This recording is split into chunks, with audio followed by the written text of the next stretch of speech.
students, so it's our second day, and this day is specified for class 12th.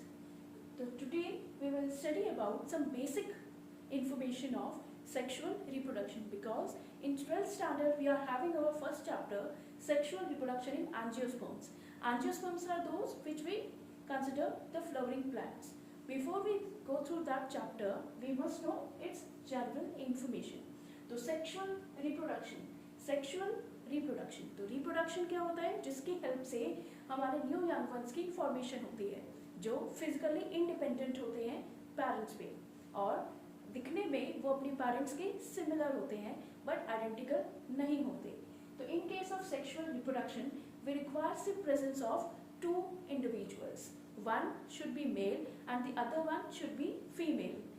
Both of these individuals are responsible for the production of two types of gametes, and these gametes on fusion through the process of fertilization they will form a single cell structure called zygote. Before we go further, we must know about some terms: diploid and haploid. What is haploid? Haploid individuals are those which contains single set of chromosomes. For example, in case of single set of chromosome के लिए हम इसको denote करते हैं small n से. दूसरा है आपका diploid. Diploid means which contain double set of chromosomes, जिसको हम डिनोट करते हैं with 2n. मान लीजिए किसी के पास 12 क्रोमोसोम्स हैं, तो 12 क्रोमोसोम्स का पेयर, मतलब 12 क्रोमोसोम्स का पेयर किसी के पास प्रेजेंट है, तो pair of 12 chromosomes will be considered as diploid. Or if any individual is having only 12 chromosomes, number of chromosomes is 12, that means it is haploid. Or 12 pairs हैं, we will consider it as diploid. Next thing is the sexuality. कुछ organisms जो होते हैं वो unisexual होते हैं.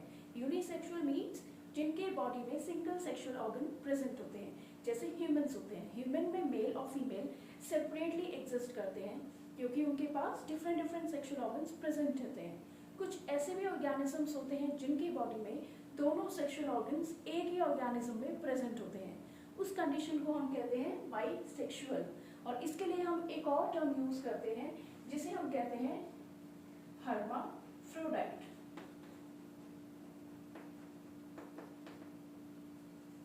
Fine, we will erase it further क्योंकि आगे हमारा नेक्स्ट टॉपिक है. So, sexual reproduction is a kind of reproduction which is a very elaborate, very complex and very slow process. In every individual, the sexual reproduction का जो period है वो vary करता है हर एक individual के अंदर जो sexually reproduce करते हैं. ठीक है, sexual reproduction की एक और importance है कि यहाँ पर हमें variations देखने को मिलते हैं. जितने भी नंबर ऑफ इंडिविजुअल्स फॉर्म करते हैं होते हैं सेक्सुअल रिप्रोडक्शन से, जिसे हम कहते हैं प्रोजेनी या फिर नेक्स्ट जनरेशन ऑफ ऑर्गेनिजम्स, उनमें वेरिएशंस डेवलप होती है. वेरिएशंस क्या होते हैं? डिफरेंसेस जो हम आपस में ऑब्जर्व करते हैं अपने भाई बहनों में, जो हमें सर्वाइवल एडवांटेज प्रोवाइड करते हैं. इसलिए जितने भी लोअर प्लांट्स अगर उन्हें अनफेवरेबल कंडीशन में रिप्रोड्यूस करना है तो वो सेक्सुअल रिप्रोडक्शन मेथड को यूज करते हैं अपनी बॉडी में नंबर ऑफ वेरिएशंस डेवलप करने के लिए. Fine. Next is the very important one, sexual reproduction, जो आपका completely based है 3 events पे. जो इसके events हैं, pre-fertilization events हैं, fertilization and post-fertilization events. In case of pre-fertilization events, we have 2 more sub-events. ये जो events हैं pre-fertilization means सबसे important process sexual reproduction में जो होता है वो है fertilization, जहाँ पर मेल और फीमेल गैमीट आपस में फ्यूज करके एक सिंगल सेल स्ट्रक्चर की फॉर्मेशन कहते हैं, जिसे जाइगोट कहते हैं. इसी जाइगोट से न्यू इंडिविजुअल की फॉर्मेशन होती है. तो सबसे पहला इवेंट है फर्टिलाइजेशन से पहले वाला प्री फर्टिलाइजेशन इवेंट, जिसमें 2 सब इवेंट्स आते हैं. सबसे पहले गैमीट फॉर्म होना, फिर उस गैमीट फॉर्म हुए जो फॉर्मेशन हुई है गैमीट्स की, उनका ट्रांसफर हो जाना किसी और की बॉडी के अंदर. फॉर एग्जाम्पल अगर हम ह्यूमंस की बात करें तो मेल और फीमेल अपने रिस्पेक्टिव गैमीट्स अपनी बॉडी में जनरेट करते हैं, लेकिन गैमीट को ट्रांसफर किया जाता है फीमेल बॉडी के अंदर ताकि मेल और फीमेल गैमीट्स आपस में कांटेक्ट में आए और आपस में फ्यूज करके जाइगोट बना सके. जब जाइगोट फॉर्मेशन होगी that will be considered as your fertilisation event. Fertilisation के बाद जो भी चेंजेस होंगे वो आएंगे आपके पोस्ट फर्टिलाइजेशन इवेंट्स में। पोस्ट एंड प्री, प्री जैसे हम एग्जाम्स में यूज करते हैं, प्री पोन्ड एग्जाम का पहले हो जाना, पोस्टपोन्ड एग्जाम्स का देर से हो जाना। तो पोस्ट फर्टिलाइजेशन जो है इसमें होती है एम्ब्रियोजेनेसिस। जो जाइगोट डेवलप हुआ है उस जाइगोट में रिपीटेड माइटोटिक डिविजन्स होकर एम्ब्रियो की फॉर्मेशन होना और उसके बाद सेल से डिवाइड मतलब सेल डिवीजन होना, सेल डिफरेंशिएशन होना और एक मल्टी सेलुलर स्ट्रक्चर की फॉर्मेशन होना जिसे हम एम्ब्रियो कहते हैं।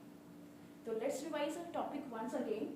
तो सेक्सुअल रिप्रोडक्शन एक ऐसा फिनोमेना है जो केवल उन्हीं इंडिविजुअल्स में होता है जिसमें दो सेक्सुअल ऑर्गन्स प्रेजेंट हो, या वो इंडिविजुअल एग्जिस्ट करते हो अलग अलग इंडिविजुअल्स में, या फिर एक सिंगल इंडिविजुअल के अंदर प्रेजेंट होते हो। अगर वो अलग अलग इंडिविजुअल्स में प्रेजेंट है तो ऐसे ऑर्गेनिजम्स को हम कहते हैं यूनिसेक्सुअल। अगर किसी की बॉडी में दोनों सेक्स ऑर्गन्स एक ही ऑर्गेनिज्म में प्रेजेंट है तो उसे हम कहते हैं बाइसेक्सुअल। फिर यहाँ हमने एक और चीज पढ़ी थी, haploid and diploid. Haploid means any organism is bearing single set of chromosome जिनके पेयर एग्जिस्ट नहीं कर रहे हैं। अगर किसी के पास क्रोमोसोम्स पेयर में एग्जिस्ट करते हैं तो उन ऑर्गेनिजम्स को हम कहते हैं डिप्लॉइड। ये प्लॉइडी को डिफाइन करने के लिए हम इसके एक सिंबल यूज करते हैं। जिनके पास सिंगल सेट ऑफ क्रोमोसोम है उसके लिए स्मॉल एन, सिंगल एन, और जिनके पास डबल सेट ऑफ क्रोमोसोम है उसके लिए हम यूज करते हैं 2n। सेक्सुअल रिप्रोडक्शन जो भी लोग परफॉर्म करते हैं उनकी एक सबसे अच्छी स्पेशलिटी है कि वो अपनी प्रोजेनीज में डेवलप कर पाते हैं वेरिएशंस। मींस उनके जो न्यू इंडिविजुअल्स फॉर्म हो रहे हैं they are similar to their parents but not identical. So the sexual reproduction जो है काफी स्लो प्रोसेस है, काफी कॉम्प्लेक्स है, जिसे किसी भी स्मॉल मीडियम में करवा पाना किसी भी ह्यूमन का इट्स नॉट पॉसिबल।